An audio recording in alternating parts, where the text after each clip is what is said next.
É um pano de linho descorado marfim com várias marcas um pouco mais escuras. É realmente a imagem de Jesus Cristo momentos depois de sua crucificação, como muitos acreditam? As manchas são realmente o seu sangue? Segundo os testes de datação pelo carbono, não.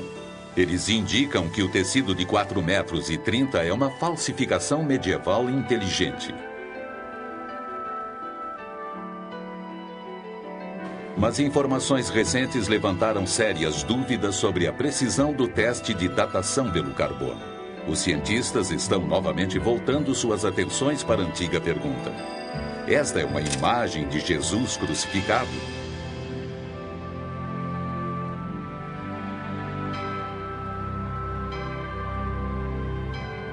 A tecnologia moderna abriu novos caminhos para o mistério do Santo Sudário.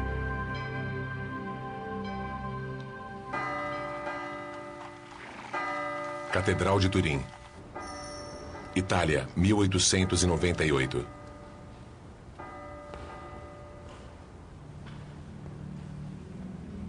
Desde 1400, o sudário foi retirado de sua caixa prateada muitas vezes, encobriu terraços para casamentos reais e foi observado por incontáveis peregrinos maravilhados. O sudário apareceu pela primeira vez na Europa em 1355. Era famoso nos piores anos da peste negra, quando multidões formavam fila para vê-lo, quando Gutenberg aperfeiçoou a imprensa escrita e quando Colombo descobriu a América.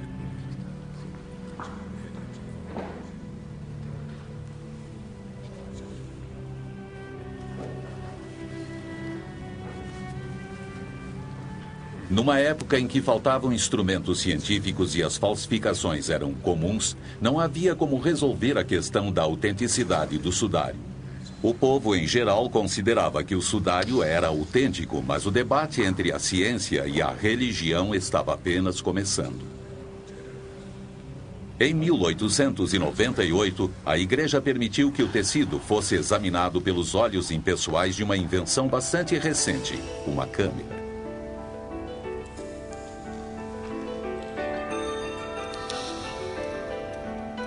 Ninguém podia imaginar que as fotos que Secundo Pia tirou naquele dia mudariam para sempre a forma das pessoas verem o sudário.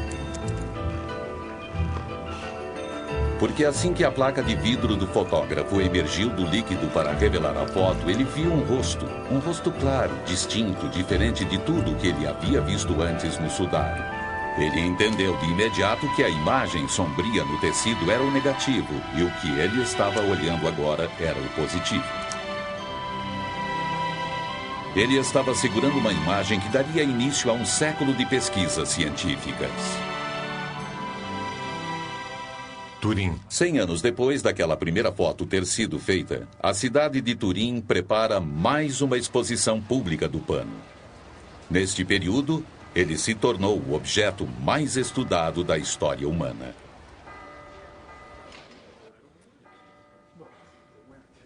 Um novo local high-tech está sendo preparado para o sudário.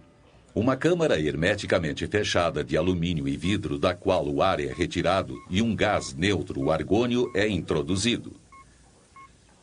Quando o sudário for colocado aqui dentro, nunca mais ele vai ser enrolado ou manuseado sem cuidados. Toda esta atividade pode parecer estranha se, de acordo com os testes de datação pelo carbono, o sudário for falso. Trata-se de fé cega ou existe motivo para se duvidar das descobertas científicas? O sudário é novamente centro de controvérsias. Numa entrada lateral, o acesso é supervisionado por guardas.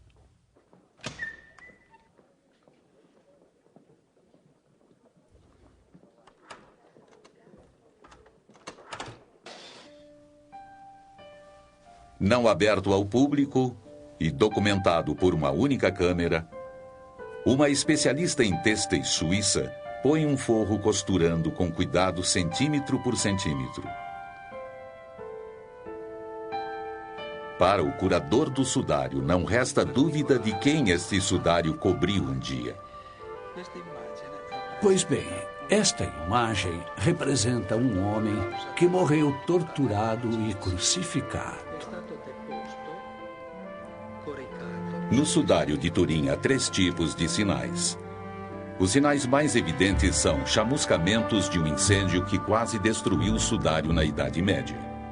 Em seguida, a imagem anatomicamente correta de um homem visto de frente e de costas. E em terceiro lugar, o que parecem ser manchas de sangue.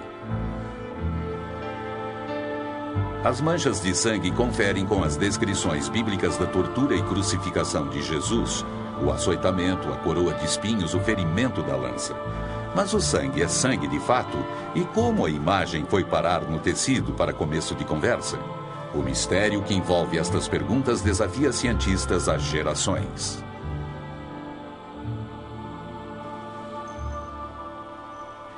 Estudantes desta faculdade em Glendale, Califórnia, podem acompanhar de perto os debates a respeito do sudário. Um professor, Angelo Montante, usa o sudário como assunto de estudos.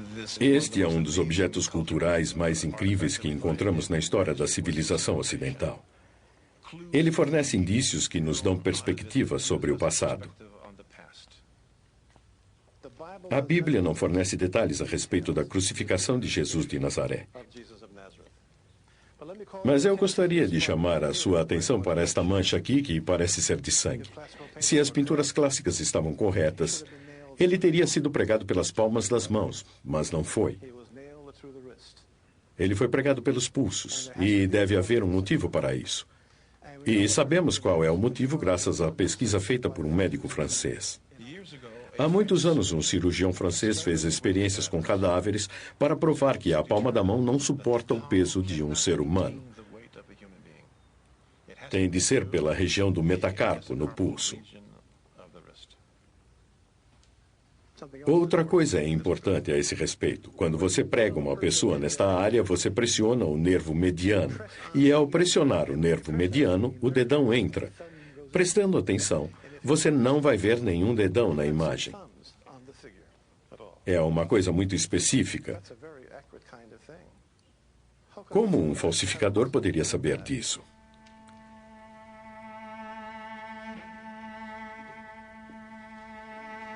Aqui temos uma imagem ampliada do sudário. Este material escuro representa o sangue. Aqui, mais sangue nos braços e sangramento intenso nas costas. Na lateral das costas, perto da quinta costela, há um fluxo anormal de sangue. Confere com o formato da lança romana que era usada na época da crucificação.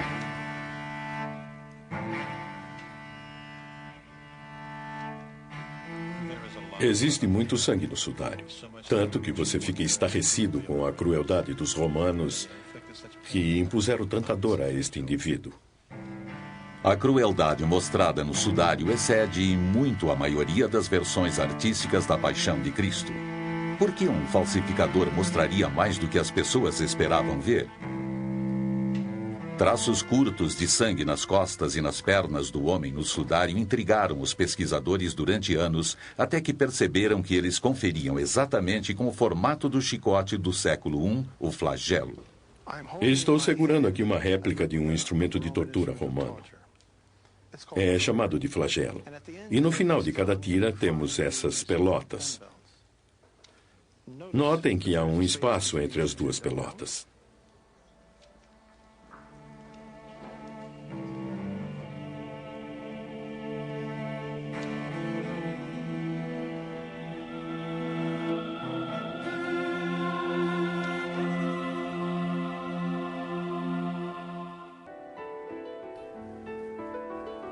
No final dos anos 70, um grupo de cientistas pressionou a igreja para que permitisse um exame do sudário com tecnologia moderna. Finalmente chegou-se a um acordo e o projeto de pesquisa do sudário de Turim, STURP, foi até a Itália. O Stirp foi montado principalmente com o propósito de examinar o sudário para descobrir como a imagem tinha sido formada. Mas tínhamos um grande problema, que era nunca ter visto o objeto que íamos estudar antes de chegar lá. Era como uma expedição para uma parte desconhecida de uma floresta. Levamos conosco a última palavra em tecnologia. Todos os tipos de equipamentos que existiam para determinar como a imagem tinha sido formada. Pensei que ia entrar, ver o sudário, caminhar até ele, examinar as pinceladas e ir embora. Vernon Miller era um outro cientista do grupo. No início, ele também tinha uma atitude cética. Quem me contou a primeira vez a respeito do sudário de Turim foi Barry Schwartz, e para mim não passava de um conto de fadas. Mas o objetivo do Stirp era descobrir o mecanismo que fazia a imagem aparecer num tecido de linho. E não o de autenticar o pano como a verdadeira mortalha de Cristo. Bem, aliviado dessa responsabilidade, podíamos encarar a tarefa de uma forma mais objetiva. Eu não sabia o que era o sudário. Membro do Stirp, Don Lin, tirou folga de seu trabalho normal como diretor do programa de imagens digitais da JPL para a NASA. Na época estávamos trabalhando no programa Viking, envio de aparelho para Marte. Na verdade, só tivemos um dia para montar o equipamento, desembalar, montar e calibrar tudo. E naquela noite era para examinarmos o sudário por volta da meia-noite. E sabe, por volta das 11 horas, um pouco cedo para o nosso espanto, o sudário foi trazido pelo corredor até a sala.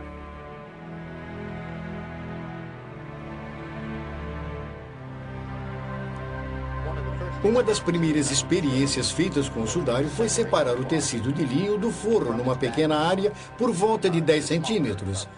Isso nos permitiu olhar pela primeira vez o verso ou o lado de baixo do sudário de Turim, em 400 anos. E essa imagem foi feita no momento exato, quando eles deram a primeira olhada no verso do sudário.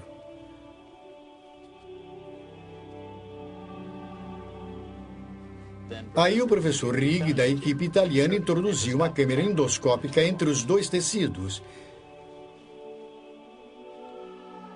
Quando eu vi a luz focalizando por baixo aquela terceira mancha de sangue, eu desliguei as luzes da sala. Ele ligou o foco de luz e pela primeira vez pudemos ver que as manchas de sangue haviam penetrado no tecido, como era normal, mas a imagem não aparecia. De imediato, uma descoberta importante. Quando se olha de frente, tanto a imagem quanto o sangue são vistos claramente. Mas quando o raio de luz vem por trás do sudário, o sangue é visível, mas a imagem não. Era uma coisa que não sabíamos até aquele momento e que significava que a imagem não podia ser uma pintura, ou haveria uma densidade de tinta no sudário que apareceria na foto com a luz focalizada. Estávamos ansiosos para saber se o sangue era verdadeiro ou não.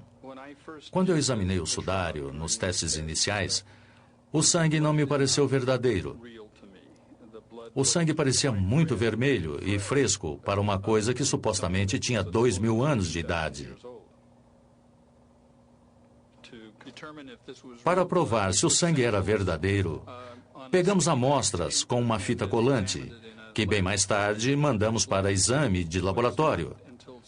Só muitos meses depois tivemos a confirmação de que era sangue de fato. Bom, no próximo slide mostramos o sangue verdadeiro na fibra do tecido. Trata-se do sangue de Jesus? É o sangue de outra pessoa que eventualmente foi crucificada pelos romanos? É o sangue de um homem inocente usado para criar um embuste espetacular? Uma das teorias da formação da imagem no sudário dizia que se tratava de chamuscamento, porque a cor é parecida com o chamuscado do forro de uma tábua de passar. Na luz natural, o chamuscamento e a imagem são parecidas. Como o chamuscamento reflete a luz ultravioleta, fotografamos o sudário usando raios ultravioleta. A imagem do corpo não apareceu. Conseguimos imagens maravilhosas no sudário, mas a imagem do corpo não apareceu, provando que a imagem não era formada por chamuscamento. Quanto ao que poderia ter causado a imagem, os cientistas descartaram possibilidade após possibilidade. A microanálise das fibras que foram recuperadas provou que a mudança de cor das fibras era causada por uma alteração química, oxidação desidratada. Mas o que causou esta alteração química, nós não sabemos. As manchas do tecido são incrivelmente sutis e complexas. Uma fibra estava manchada enquanto outra bem ao lado não.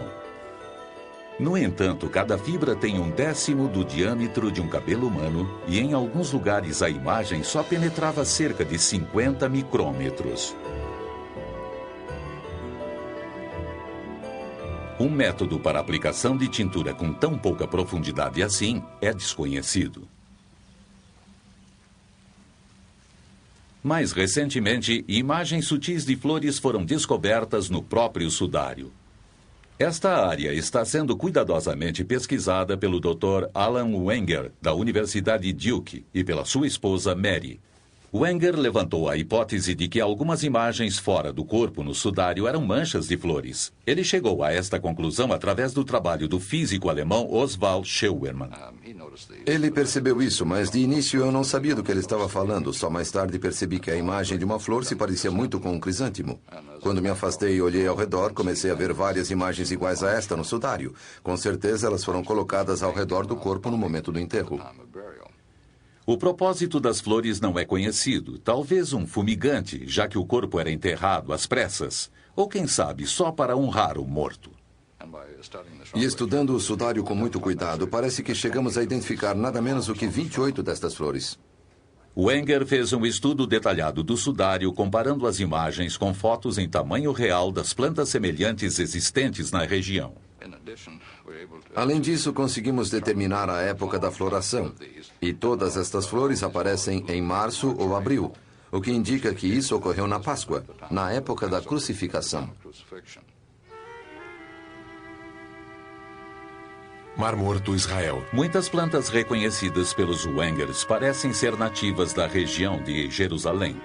Eles mostraram suas descobertas para o maior botânico de Israel, Avinoam Danim. Usando detalhes da morfologia da planta, eu fiquei feliz por poder confirmar as observações deles. Aí eu observei mais a fundo e, no total, eu consegui chegar aqui a 12 ou 13 objetos, elementos botânicos que observei no sudário. Uma das plantas, Zygophyllum domossum, foi a prova-chave para o botânico Danim. Não só ele viu sua imagem no tecido, mas até encontrou detalhes ainda mais exatos do que os Wengers. Esta planta já esteve um dia no sudário de Turim? Dá para ver aqui a imagem da Zygophyllum domossum. A folha no inverno é deste jeito. Este é o pedúnculo. A Zygophyllum domossum só cresce num lugar do mundo, numa pequena região perto de Jerusalém. As 4 folhas que eu encontrei são tão claras que posso afirmar que o pedúnculo da Zygophyllum domossum foi colocada no sudário na primavera. Além disso, posso acrescentar que o sudário não poderia ter sido feito em outro lugar. Tinha que ser daqui.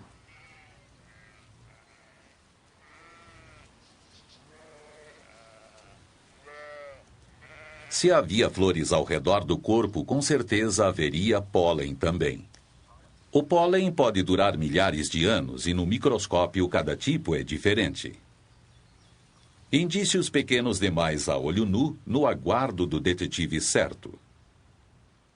Em 1973, o criminologista suíço Max Frey foi autorizado a colher amostras de pólen das fibras do sudário. Ele as conservou em lâminas. Com prática em botânica, ele passou anos analisando as amostras de pólen. Ele morreu antes de terminar e publicar suas conclusões, mas o trabalho foi retomado por outros. Usando a tecnologia mais moderna, eles podem identificar exatamente cada grão de pólen e rastrear a planta de origem. Uri Baruch é o maior perito em pólen de Israel. Trabalhando com o Dr. Danin, ele calcula o tipo e a frequência do pólen nas lâminas do Frey. Há bem no fundo da minha mente uma espécie de semente com esse tipo de pólen. E este aqui ainda era desconhecido. É a primeira vez que este tipo de pólen aparece. O objetivo é determinar exatamente que tipos de plantas rodeavam o corpo e quais as que prevaleciam. Dos 58 tipos de pólen identificados até agora, 28 plantas só existem no Oriente Médio, prova de que o tecido passou parte de sua história lá. Muitas ainda fazem parte da vida das pessoas da região, como a Fagonia mollis. As folhas da Fagonia mollis são usadas pelos bizantinos no sul do Sinai para curar ferimentos superficiais. Eles pegam os pedúnculos verdes e as folhas, queimam, e a cinza em pó é aplicada no ferimento. Eles chamam o pó de uraga.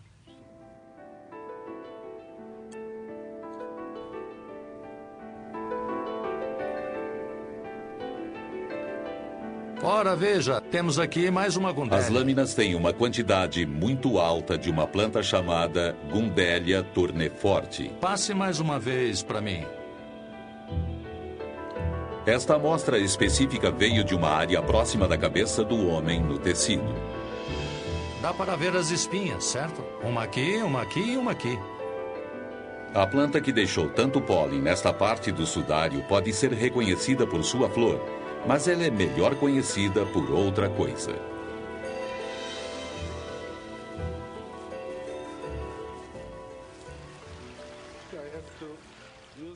Tenho que usar a faca porque a planta tem muitos espinhos. Esta é uma Gundelia tourneforte, a planta que tem a maior quantidade de grãos de pólen no sudário de Turim.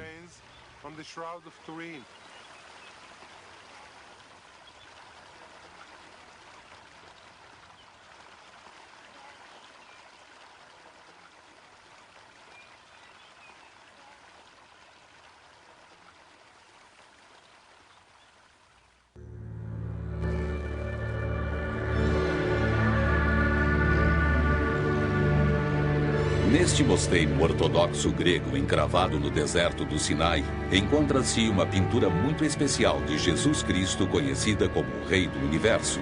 Muitos pesquisadores acreditam que ela foi pintada observando o sudário.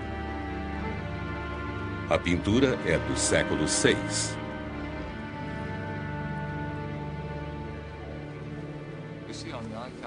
Vemos no ícone que o olhar tem a aparência muito abrangente. Quando comparamos com o sudário, vemos que o olhar no sudário tem a aparência muito abrangente e parece estar um pouco fora de centro.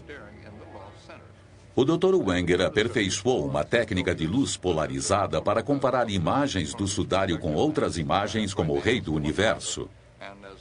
E quando giramos o filtro e olhamos estas duas imagens na tela, uma imagem vai se diluir se encaixando na outra. Fazemos isto para comparar com exatidão. No ícone podemos observar o que parece ser um rasgo descendo pelo rosto neste ponto. Aí, se projetarmos o sudário, vamos descobrir que há uma pequena mancha, eventualmente de sangue, descendo no mesmo local. Se passarmos para a ponta do nariz no ícone e aí voltarmos para o sudário, observamos que a configuração do nariz é exatamente a mesma. Observando os lábios do ícone, notamos que aparentemente eles apresentam rachaduras.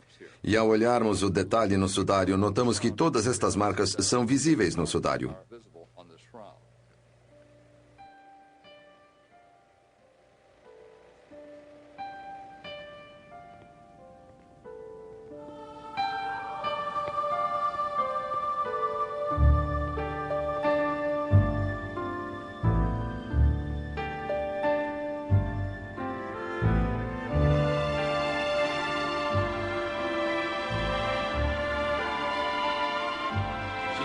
Jesus foi a pessoa mais pintada da história, mas a Bíblia nunca mencionou qual a aparência dele. Como sabemos?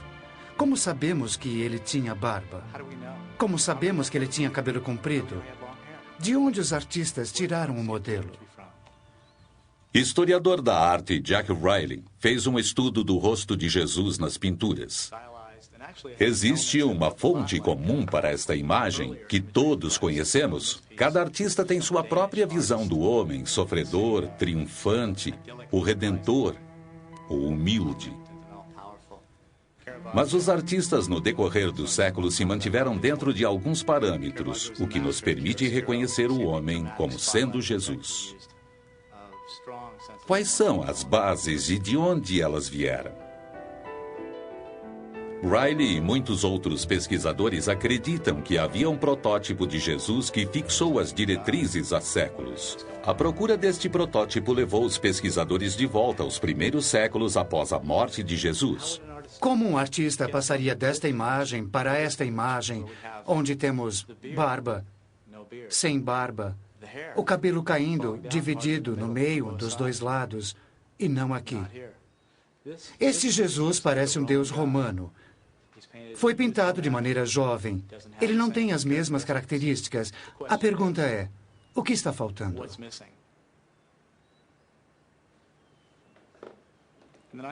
Nos anos 30, o pesquisador francês Paul Vignon observou numerosas características nas pinturas que foram feitas de Jesus Cristo durante muitos anos. Estas vieram a ser conhecidas como características Vignon.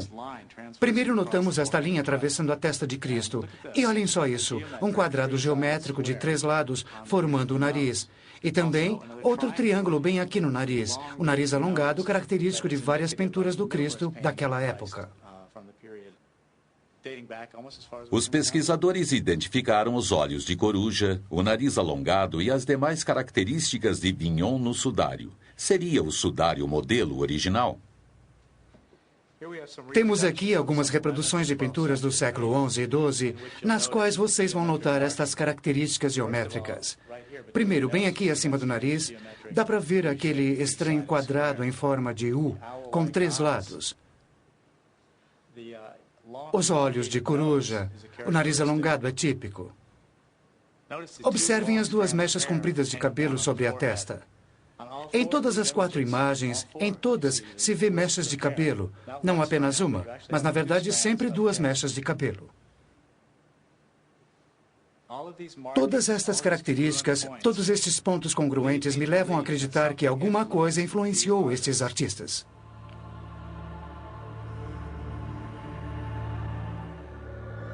Jerusalém.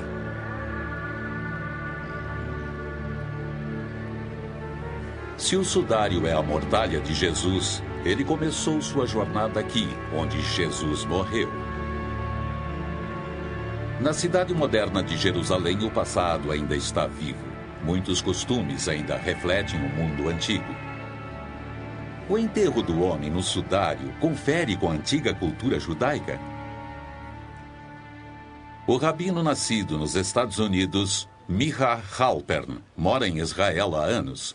Ele se especializou no estudo da vida judaica do século I. Esta é a Via Dolorosa. Tem cerca de 1.600 metros. É o lugar tradicional por onde Jesus caminhou para ser crucificado. Peregrinos vêm do mundo todo e há séculos para percorrer este mesmo caminho.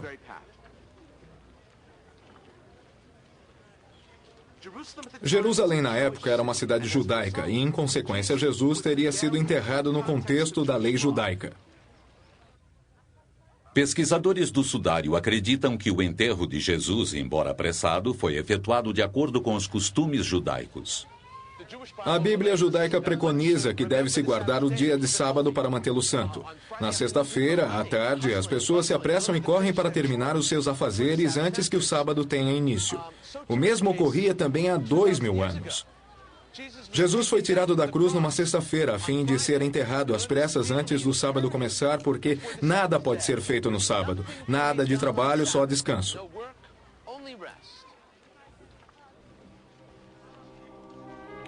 Existe algum registro do sudário nos primeiros anos logo após a morte de Jesus? De acordo com a lenda, um rei na cidade próxima de Edessa ficou muito doente e chamou um curandeiro judeu. Jesus já tinha morrido, mas um tecido com a sua imagem foi entregue ao rei.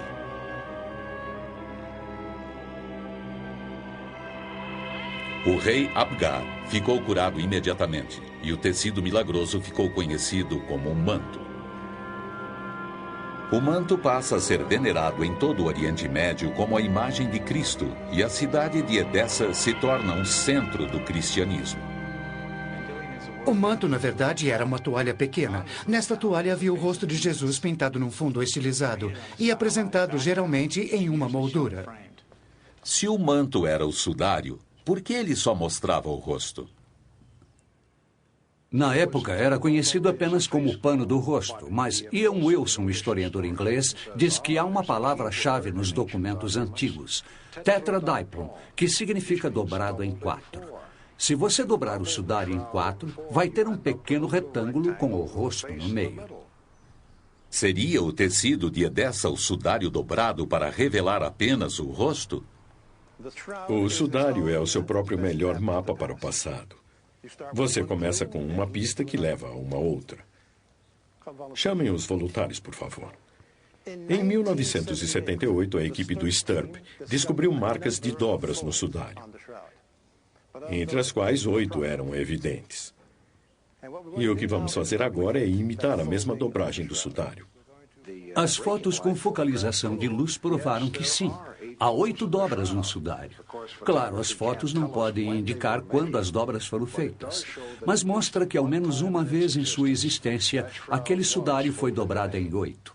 E haveria um retângulo com um rosto à mostra bem no meio daquele retângulo.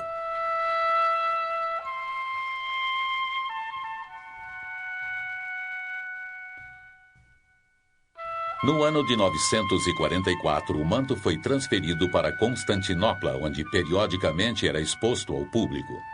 Lá, em 1203, um cavaleiro francês da Quarta Cruzada informou ter visto a imagem do corpo de Cristo num tecido. Um ano depois, os cruzados saquearam a cidade e levaram os espólios para a Europa. Aqui o registro do manto termina de repente e o registro do lenço começa.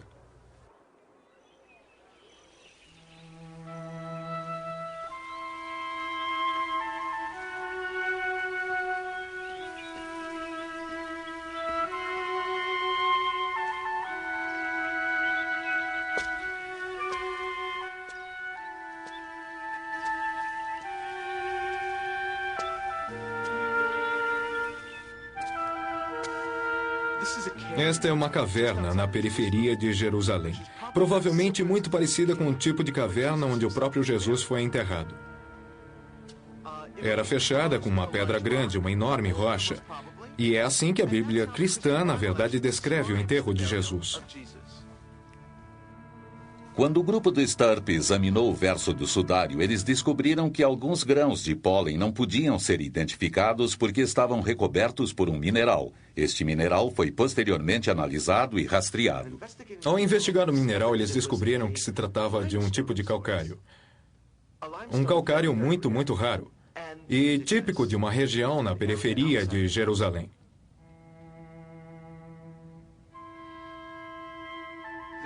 O sudário está coberto de sangue. O que levanta a pergunta por que o sangue de Jesus não foi lavado da maneira tradicional que a lei judaica exige para o enterro. A resposta seria que quando existe muita quantidade de sangue, não seria bom purificar o corpo com água para evitar que o sangue todo fosse eliminado. E o sangue tem que ser enterrado com o corpo. Isto ocorre ainda hoje nos casos de ataques terroristas contra Israel, para dar um exemplo. Após uma ocorrência desse tipo, os rabinos e outros cidadãos literalmente correm para estancar o sangue das vítimas, o que é necessário para que tenham um enterro adequado.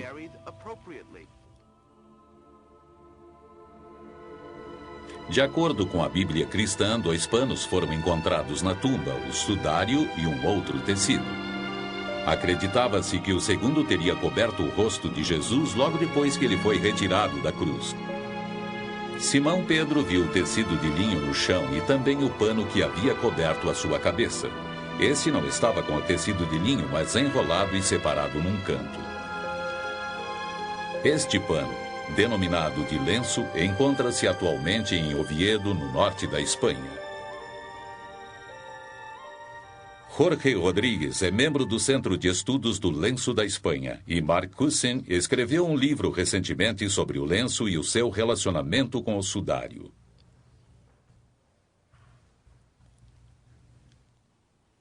O lenço está coberto de sangue, mas não existe imagem como no sudário. Acredita-se que este lenço foi retirado do rosto antes do corpo ser embrulhado no sudário. O lenço está fugindo do perigo. Ele sempre esteve adiante dos invasores, escapando por pouco, sempre indo mais para o norte, em locais mais seguros. E é aqui que ele ficou. Este era o lugar mais seguro da Espanha durante a invasão dos mouros. Ele começou a jornada saindo de Jerusalém no ano de 614 para escapar ao avanço do exército persa. Primeiro foi levado para Alexandria e foi sendo levado cada vez mais para o oeste pela costa africana até chegar em Toledo, na Espanha cristã. Quando a invasão dos mouros teve início na Espanha em 711, o lenço foi despachado às pressas para as montanhas no norte, escondido numa caverna.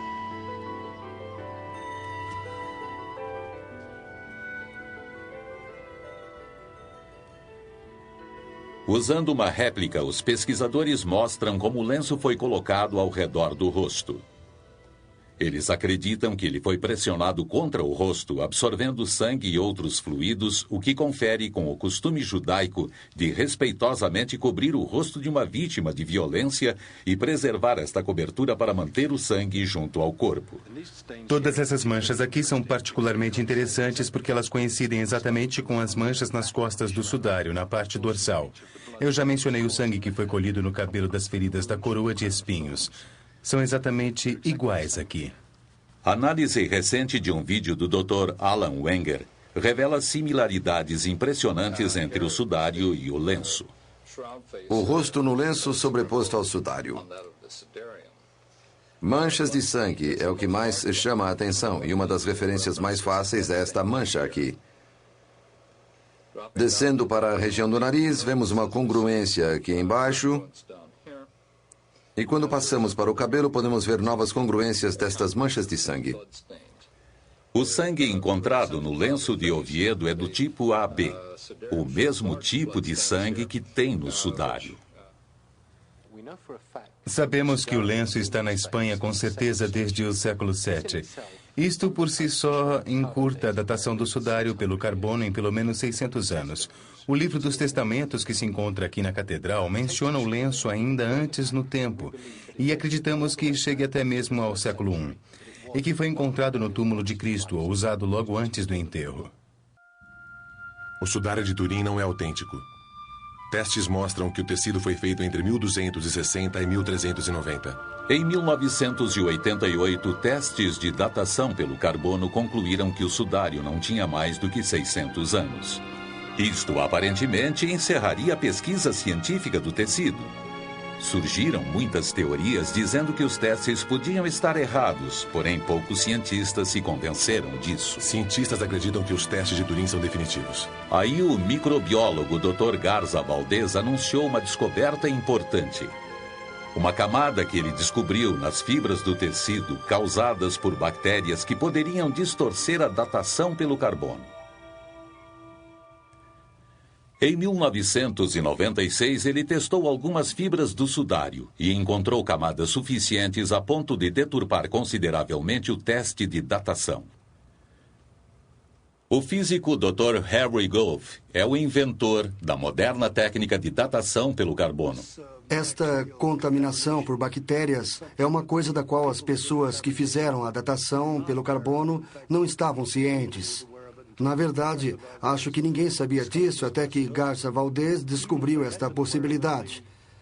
Mesmo que eles estivessem cientes, os procedimentos para a limpeza que eles usaram não eliminariam o problema de forma que eles não poderiam ter feito um teste absoluto e inequívoco do material do sudário. Com esta dúvida sobre a datação pelo carbono, os cientistas agora estão na ativa procurando uma forma de separar a camada bioplástica do linho original.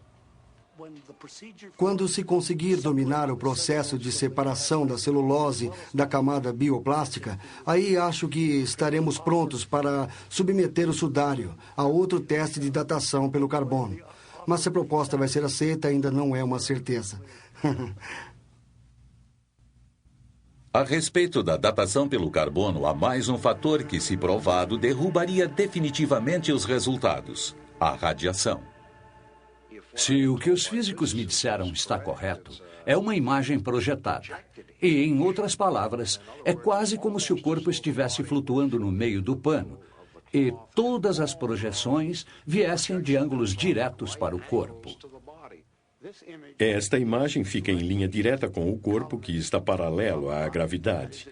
É uma coisa tão diferente que tem que ser explicada pelo fenômeno da radiação. A radiação pode ser a única forma de explicar descobertas recentes de que a imagem é como um raio-x que revela estruturas internas do corpo. Estamos vendo os ossos, os metacarpos aqui. Ainda mais intrigante é quando passamos para a área do pulso. Fazendo a sobreposição e focalizando, podemos identificar aqui os ossos do pulso específicos do sudário de Turim.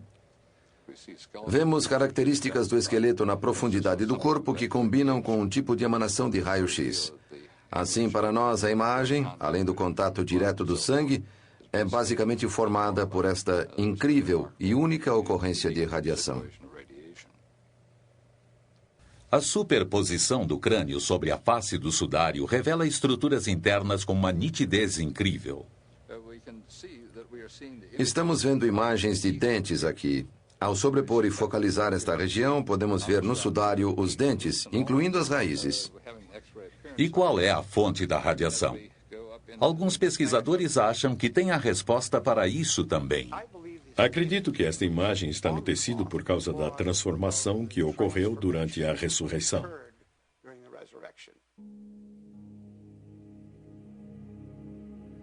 O corpo foi transferido de um meio para um outro e, com isso, deixou um rastro.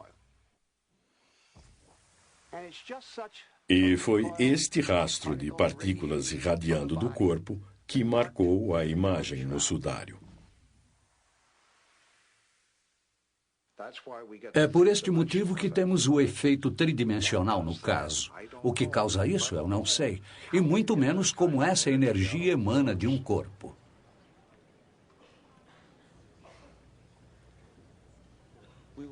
Nunca vamos saber se a imagem no pano é de Jesus. No entanto, a fascinação com respeito ao tecido é que ele nos liga a todos com uma morte. A morte de uma pessoa. Este sudário simboliza a continuidade da vida após a morte. Existe um mundo depois da morte? Qual é o significado do sudário? Eu não acho que ele seja essencial para a fé de alguém. Mas no mesmo capítulo 20 do Evangelho de João, que descreve a descoberta da tumba vazia, também temos a história do ceticismo de Tomás. Acho que ainda há uma porção de pessoas no século XX cujos certificados de nascimento espiritual são do Missouri. Vocês têm que me mostrar. O que manteve a minha atenção estes anos todos foi o mistério da coisa. Eu sinto que há indícios no sudário que ainda não foram descobertos. Ainda não foi evidenciada e esclarecida para o povo a verdadeira história do sudário e como ele veio a existir.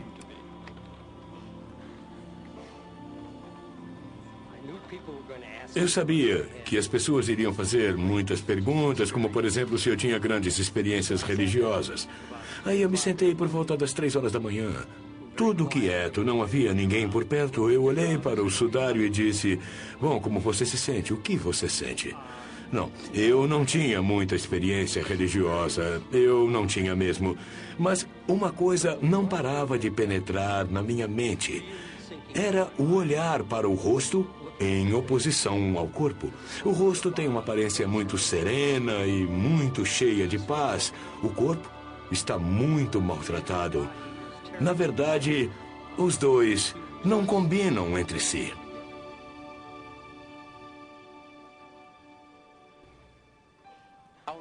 Nossa equipe gastou centenas de milhares de horas e o tempo todo sempre se lembrando de que o nosso objetivo principal era determinar como a imagem tinha sido formada, mas não chegou a uma conclusão.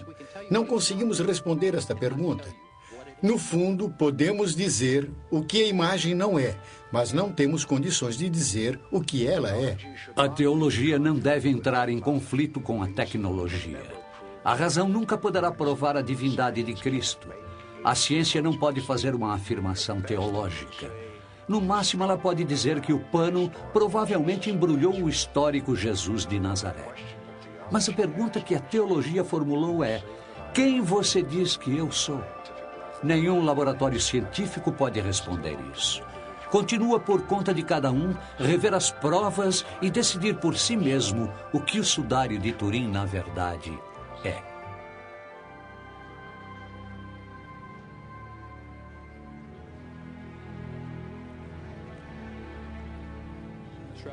O sudário de Turim me impressionou mais do que qualquer outra coisa na vida.